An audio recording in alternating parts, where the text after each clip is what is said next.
Okay, good afternoon.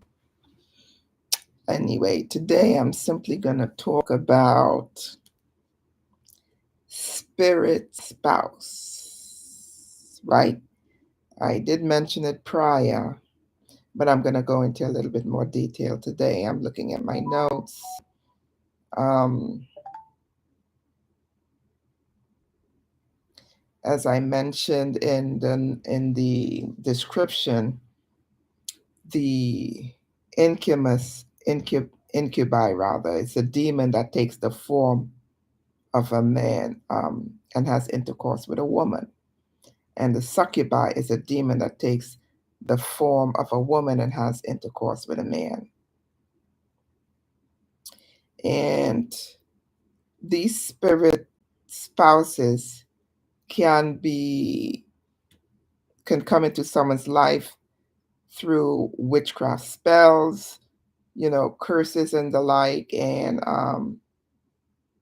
people who do love potions and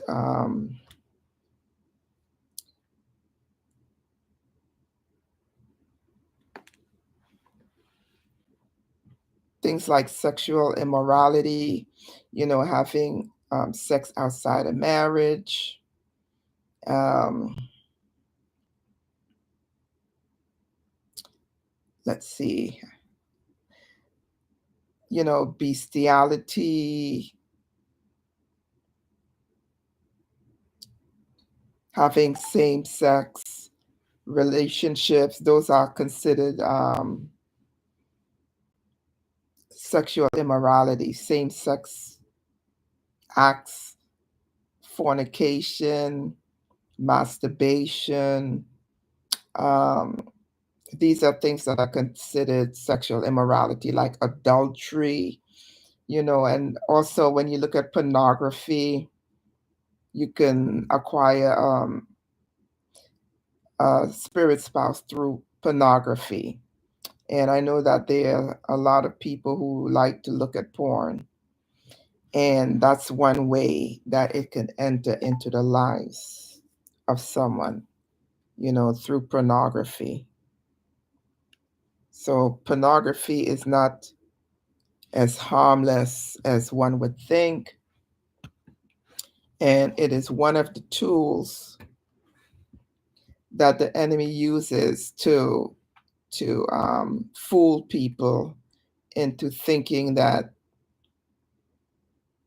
they can do whatever they want, and there will not be any kind of effect if they were to do certain things. It's it's a quite I look personally. I find it amazing how sex is used to manipulate mankind, to get man to participate. Like the enemy is has done a great job into making people think that sex is harmless. Sexing all over the place does not impact their their life in any way, shape, or form. Of course, other than sexually transmitted diseases and the like. But there's more to it than that. Sex outside the guideline of God is considered illegal sex. Illegal sex is sex outside of marriage. And okay, so a spirit spouse can enter, like I said, through illegal sex, through pornography. Because when you're listening, when you're or looking at pornography, there's a spirit in the pornography, and this may sound another level to you, but the people in well, the higher ups then that are involved in spreading porno, they're usually Satanists. You understand what I'm saying? So a lot of these people who participate in pornography. They are in that lifestyle. You understand what I'm saying? Those who have ears will hear. All right. So a spirit spouse can also be inherited. It could come down through the bloodline. When we say spirit spouse, we're not talking about like earthly marriages between a man and a woman. We're talking about a spirit marriage in, with a demon spirit. When one third of the angels got kicked out of heaven with Satan, that's, those demons are what's out there, and they influence people to misbehave, right? So it could be again through sexual immorality, which is illegal sex, idolatry, adultery. Well, I said idolatry, that's another way, but adultery, fornication, masturbation, bestiality, homosexuality, and there are other things we could think about, abnormal sex, whatever that may look like. A spirit spouse can come through those areas. And then, of course, we have when a person himself or herself dedicate themselves to some sort of something for wealth, health, benefits, whatever. Like let's say you make a pact with Satan, or you go to see some witch or wizard or whatever practitioner they are, occult practitioner, for some purpose. You can acquire a spirit spouse through a form of evil dedication. You know, um, let's say you go to a sangoma, a witch, a wizard, a sorcerer, and you say, you know what, I want to have children, and then you go through some sort of ritual with that person, so you could get pregnant, or let's say you want to become a wealthy person, and you go to a wizard, a sorcerer, whatever, someone from the dark kingdom who know how to participate, put together rituals. That's another way you can acquire a spirit spouse. And a lot of people may not know this one, but through tattoos you can acquire a spirit spouse. Because I've heard somewhere, learned somewhere that uh, there are tattoo parlors that are really they're wizards and witches who own these places, right? So that's another way that you can acquire um, a spirit spouse through some sort of ritual incision, getting tattooed by a wizard or witch or whatever. And I'm gonna add, based on what I've come to understand, you can acquire one through abortions. Now, that's not one that people talk about, but I believe strongly, strongly, because of what it represents. This is what I am believing, that a person can acquire a spirit spouse through doing abortions. Because when you do abortions, right, whether you're aware of it or not, you're doing a ritual. You're sacrificing that unborn child to Moloch, a demon. You understand? So, based on my, as I read the Bible and understand it, an abortion for me is a ritual, because you're dedicating that unborn child. Well, you're giving up that unborn child to Moloch, and that's a ritual. So according to me, that's another way one could acquire a spirit spouse. Because as I am talking right now and going through these different things that can happen to bring a spirit spouse into your life, it just ran through my thoughts that an abortion is another way to acquire a spirit spouse, which is a incubi or succubi, and they are demons. When the angels got kicked out of heaven, fell down, they became demons. Evil. They're evil. All right. And the Bible mentions in Genesis, I believe, that these fallen angels slept with sons of God. They slept with um, women of men. I'm paraphrasing because I can't remember it exactly. So these demons actually slept with women and they had children. And these children that were born of these women, they were giants in the Bible.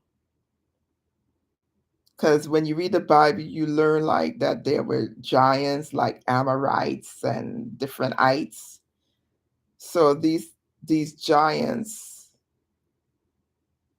remember David and Goliath? David fought a giant. So Goliath was a child born from intercourse between a demon and a woman, a son of God and a woman. So Goliath was a child from that interaction. All right, so let me get back to what I'm talking about. Okay, so I mentioned tattoos is another way that you can get a spirit spouse, or incisions, because you know that there are some rituals that are done where you get cuts on your body. You know what I mean? And you know what I'm thinking too? And this is me talking. I know that there are people who think they're doing something innocent when they do like a blood ritual with someone and they say, "Oh, let's swap blood or whatever." So, and this means we are sisters forever, we're forever bonded or whatever. Isn't that an incision when you cut yourself and then you smear your blood with this other person's blood and you say like we'll be friends forever, you and I are gonna always be whatever. That's an incision, right? But so yeah, but I'm talking about another type of incision as well because I know of rituals that people do where they cut themselves, you know, for the sake of prosperity or whatever. All right, some sort of stuff that they do in their bloodline. So these are some of the ways that a person can acquire a spirit spouse. And yes, I strongly believe like 100% that abortions is another way to acquire a spirit spouse. Because that makes a lot of sense to me because it's actually a ritual, whether people know it or not.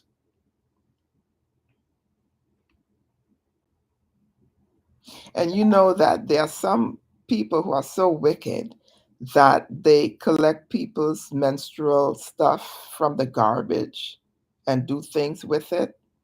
Because remember, I did mention like a person could also acquire it through some sort of witchcraft spell, right? And I have heard of people utilizing people's menstrual pads to do witchcraft spells. So these are some of the ways that one could acquire a spirit spouse. So let me see. There are definite ways that you can identify a person or even yourself as having a spirit spouse. Late marriage, no marriage, um, having family in the dream. You dream yourself in a family situation. You're having sexual dreams. You're dreaming of getting married. You're having sex in the dream. And you're dreaming yourself pregnant in the dream. You also may dream yourself, well,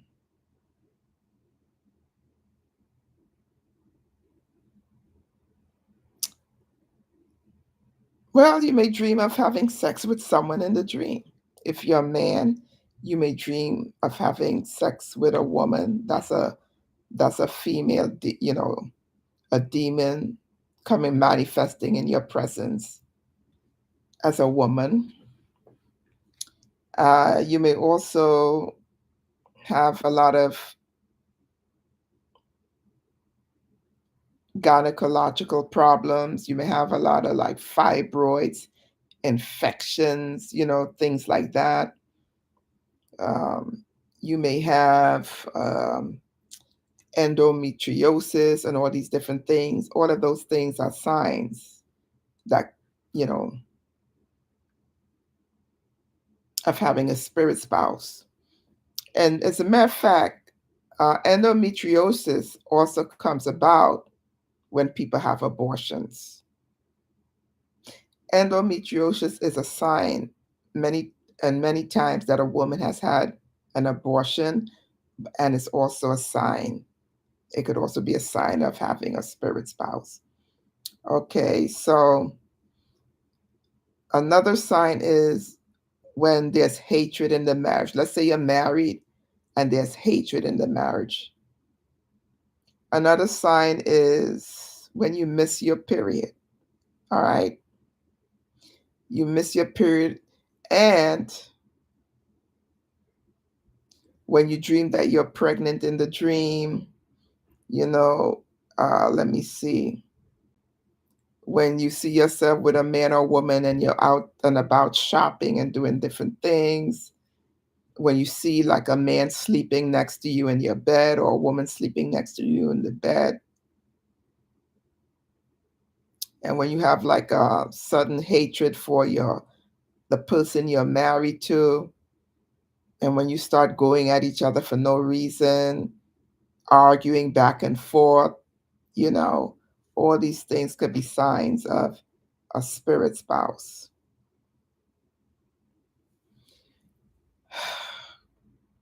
Divorce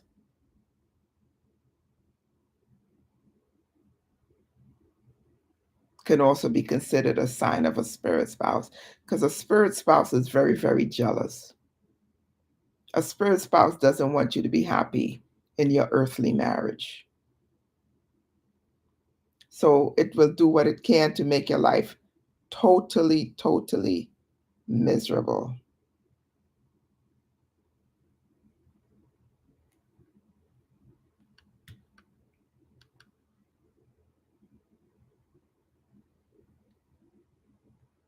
Let me look at some notes here.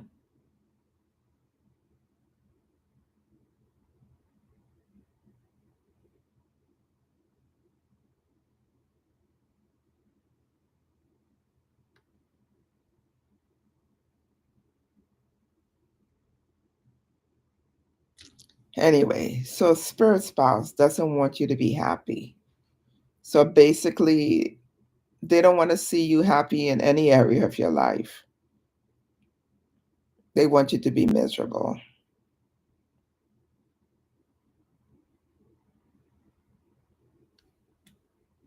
And also, let's say now you're engaged to be married.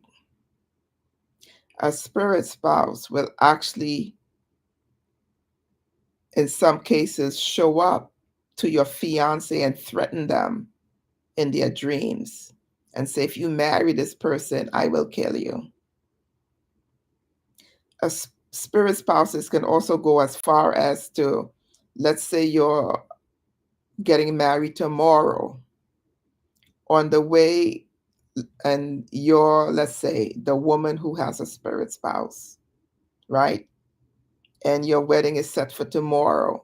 So there you are at the church or wherever, and on the way to the wedding, your almost husband gets caught up in a fatal accident and he dies. These are things that spirit spouses do. Because I've heard of instances where the spirits actually show up and warn the man, if you still persist in pursuing her, you will die. I've heard of such things. And there's actually someone that I know. The person is very successful or appears very successful to me. And the fiance got into a horrific accident before the wedding and he died. A spirit spouse, like I mentioned before, could cause you to have a woman to have fibroids. A spirit spouse can cause you to have issues with your coworkers. A spirit spouse is a very, very wicked demon. Demons are very, very wicked. Let's be truthful and let's get to the bottom here. Spirit spouses are very wicked beings. They work for Satan. And Satan's job is to kill, steal, and to destroy. So the enemy of God doesn't want you to be happy. And because many of us are foolish and, ignorant, and when I say ignorant, look, there are things I still don't know, right? But back in the day, there are things I didn't know. So I did things in ignorance, unknowingly. And there were consequences of the things that I did because the enemy, Satan, doesn't care whether we know or we don't know. 'Cause ignorance doesn't change the effects.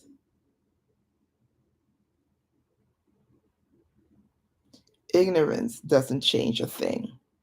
Whether we believe something or not, whether we know something or not, doesn't mean that we can't be impacted by. Just a minute.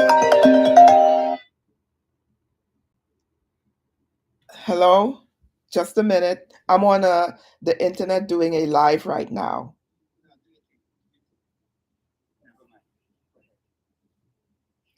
Yeah, so the enemy doesn't care whether we are aware. It's the same thing about like at the end of our life here on earth is death. So whether there are those of us who do not realize that at the end of of our life is either heaven or hell, whether we know it or not, believe it or not, doesn't change the fact that the end of this life is heaven or hell. The enemy doesn't care whether we believe heaven is real or whether we believe hell is real. There are some of us who believe that hell is here on earth. Well, that could very well be true. That could very well be true because there are a lot of horrific things that happen here on this earth that we live in this natural life. But that doesn't change the fact, and I'm saying fact, that the end of this life is either heaven or hell. And again, not everyone goes to heaven when they die. And people keep saying, like, oh, he's in a good place now. She's in a good place now. How do you know, sir? How do you know, ma'am? How do you know? So that's why, as we live this life on earth, we need to follow the guidebook, which is the Holy Scriptures. We need to follow the rules that God has put in place for us. because even though people think that we don't have rules to live by as humans, I disagree with that statement wholeheartedly because, yes, the rule is the Bible. And if we want to live a life that is pleasing to God, we must not compromise. And we must live in a constant state of repentance, whether we know whether we committed sin or not, because sometimes we do things unknowingly. But the fact that you do not know doesn't mean that you didn't, and it doesn't mean that you're not going to be held accountable, because we are accountable for our actions, whether we know they're harmless or harmful.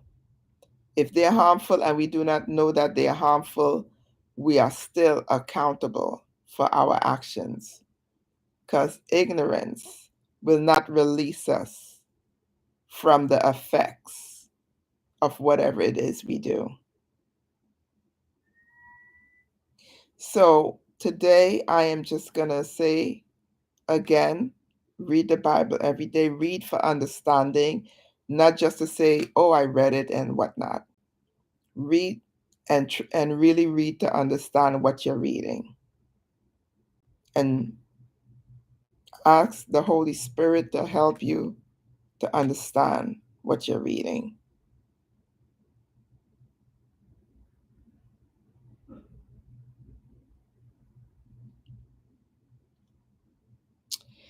Okay, so, and always give thanks to God when you wake up each day. Thank God for keeping you in your right mind. Thank God for keeping your family members. Thank God for everything you have. Thank God that you're alive, because as long as you're alive, you have hope.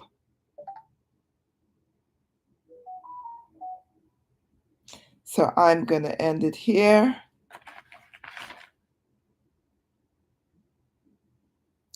and I will see you when I see you. Be blessed.